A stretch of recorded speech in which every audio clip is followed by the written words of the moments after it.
आप देख रहे हैं दस्तक, आपके साथ मैं हूं श्वेता सिंह।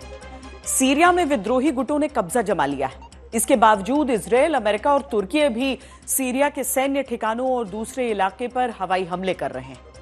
सीरिया में सबसे बड़ा खतरा उन केमिकल हथियारों का है जिनका एक बड़ा जखीरा अब भी वहां छिपा हो सकता है।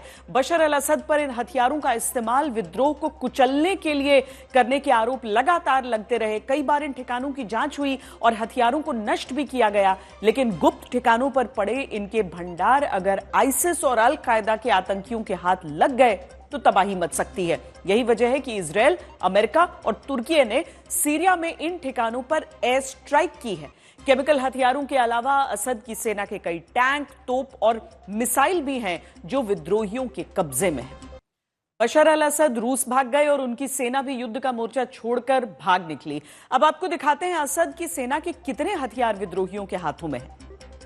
2720 टैंक, 47 युद्धपोत, 295 तोप, 614 मल्टी बैरल रॉकेट लॉन्चर और 459 विमान।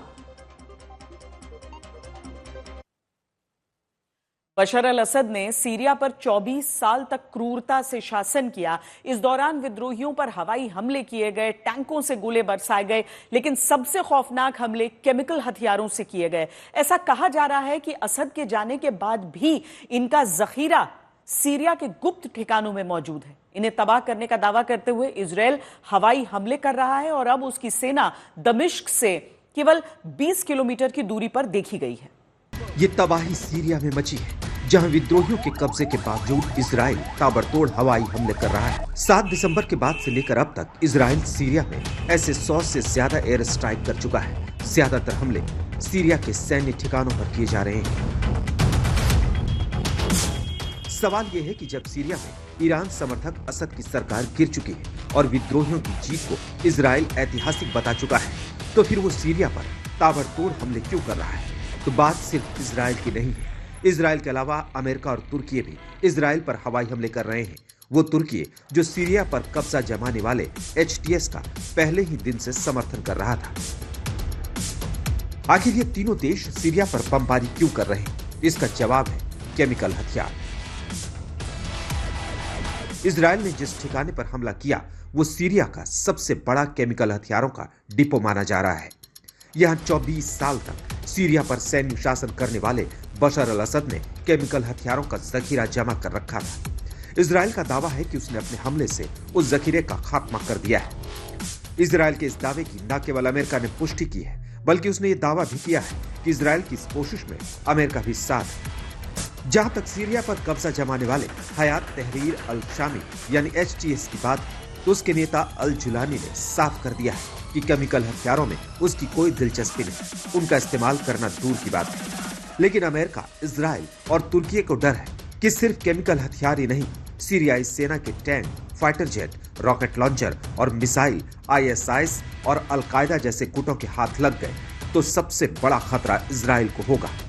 यही वजह है कि इजरायल ने 100 से ज्यादा हमले किए और अपने हमले में उसने MiG-29 विमान को तबाह कर दिया। सीरियाई सेना का हेलीकॉप्टर और मल्टी बैरल रॉकेट लॉन्चर भी खाक कर दिया गया। लेकिन इजरायल को अंदेशा है कि बात सिर्फ हवाई हमले से नहीं बनेगी। यही वजह है कि उसने पहले गोलान हाइट्स के साथ लगे बफर जोन पर कब्जा जमाया और अब मीडिया की रिपोर्ट्स का दावा है कि इजरायली सेना दमिश्क से महज 20 किलोमीटर दूर तक पहुंच गई है। उसके टैंक, उसकी बख्तरबंद गाड़ियां और सैनिक सीरिया के भीतर घूमते नजर आ रहे हैं। दरअसल विद्रोहियों के कब्जे के बाद सीरियाई सेना इजरायली बॉर्डर पर बनी अपनी चौकियां छोड़कर भाग गई। इजरायल को इस बात का अंदाजा है कि सीरियाई सेना कितने हथियार छोड़ गई है और अगर वो हथियार आतंकियों के हाथ लगे तो इसका निशाना उसे ही बनाया जाएगा। दूसरी तरफ सीरिया की सीमा में दाखिल हुए इजरायली सैनिक कतर समेत दूसरे अरब देशों को परेशान कर रहे हैं। वो कह रहे हैं कि इजरायल जमीन को हथियाने में जुटा है। इजरायल इस आरोप को खारिज कर रहा है। उसने साफ कर दिया है कि उसका इरादा महज उन हथियारों को खत्म करना है जो सीरियाई सेना छोड़ गई है। आज तक ब्यूरो। अब आपको दिखाते हैं कि कैसे केवल 11 दिन में सीरिया का जो नक्शा है वो बदला, यानी असद की सेना पीछे हटती गई, विद्रोहियों ने धीरे धीरे पूरे सीरिया पर कब्जा कर लिया। 27 नवंबर को विद्रोही हैं वो सब दमिश्क की ओर बढ़ना शुरू कर देते हैं। उस समय लाल रंग का जो पूरा इलाका है वो असद की सेना के कब्जे में था। 1 दिसंबर को विद्रोहियों ने अलेप्पो पर कब्जा जमाया, 5 दिसंबर को हमा पर, 7 दिसंबर को विद्रोही होम्स के दरवाजे तक पहुंचे और 9 दिसंबर को विद्रोहियों ने सीरिया के अधिकतर हिस्सों पर कब्जा जमा लिया।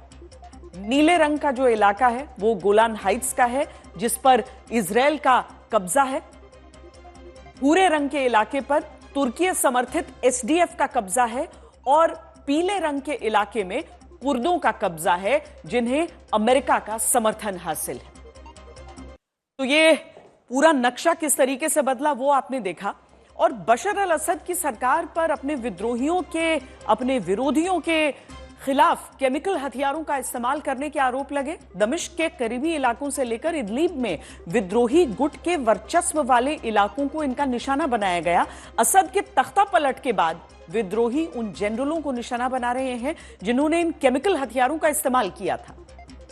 इजराइल का दावा है कि दमिश्क में वो केमिकल वेपन इंस्टीट्यूट है जहां बशर अल असद की सरकार रासायनिक हथियार बना रही थी।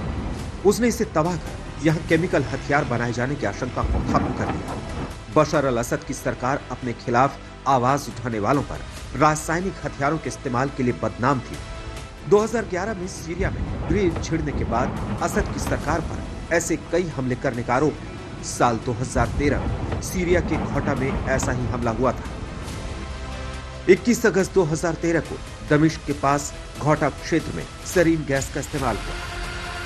इसमें लगभग 1400 लोगों की मौत हुई, जिनमें बड़ी संख्या में महिलाएं और बच्चे शामिल थे। इस हमले के बाद अंतर्राष्ट्रीय दबाव में असद सरकार ने अपने केमिकल हथियारों के जखीरे को नष्ट करने पर सहमति दी, लेकिन 2017 में उसने दूसरा बड़ा हमला किया। 4 अप्रैल 2017 को इदलिब प्रांत के खान शितून शहर पर सरीन गैस हमला हुआ, जिसमें 80 से अधिक लोग मारे गए। इस घटना के बाद अमेरिका ने असद सरकार को दोषी ठहराया और सीरिया के एक एयरबेस पर मिसाइल हमला किया। अगले ही साल असद ने डोमा में क्लोरीन गैस का इस्तेमाल किया। इसमें दर्जनों लोग मारे गए। यह हमला असद की सेना द्वारा विद्रोहियों के आखिरी गढ़ में से एक को निशाना बनाकर किया गया था। सीरिया के पास बड़े पैमाने पर केमिकल हथियारों का जखीरा था, जिसमें सरीन गैस, विक्स एजेंट्स और मस्टर्ड गैस शामिल थी। ये जखीरा लगभग 1000 टन से अधिक का बताया गया था। 2013 के घौटा हमले के बाद organisation for the prohibition of chemical weapons की निगरानी में सीरिया ने अपने केमिकल हथियारों को नष्ट करने की प्रक्रिया शुरू की। अक्टूबर 2014 तक अधिकांश हथियारों को नष्ट कर दिया गया था, लेकिन उसके बावजूद असद ने केमिकल हथियारों का जखीरा छुपा कर रख लिया। असद ने भले ही रूस में पनाह लेकर अपनी जान बचा ली, लेकिन सीरियाई सेना के वो अधिकारी जिन्होंने खतरनाक गैस का इस्तेमाल कर लोगों की जान ली, उन्हें मौत के घाट उतारा जा रहा है। विद्रोही गुट के नेता अल जुलानी ने कहा है कि सीरियाई लोगों पर अत्याचार करने वाले वांटेड अधिकारियों की लिस्ट भी जारी होगी। ये सीरिया का सबसे बदनाम सैतनाया जेल खाना है, जिसे इंसानों का बूचड़ खाना कहा जाता है। विद्रोहियों ने यहाँ धावा बोलकर कैदियों को छुड़ाया तो यहाँ की तस्वीरें रोंगटे खड़े करने वाली थी।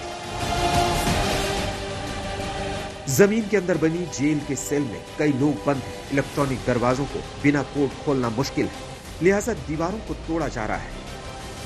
आरोप है कि असद के राज में 30,000 लोगों को इस जेल में मार डाला गया। यही वजह है कि जब विद्रोहियों ने असद सरकार को उखाड़ फेंका तो सीरिया से लेकर दुनिया के कई हिस्सों में जश्न की तस्वीरें सामने आई।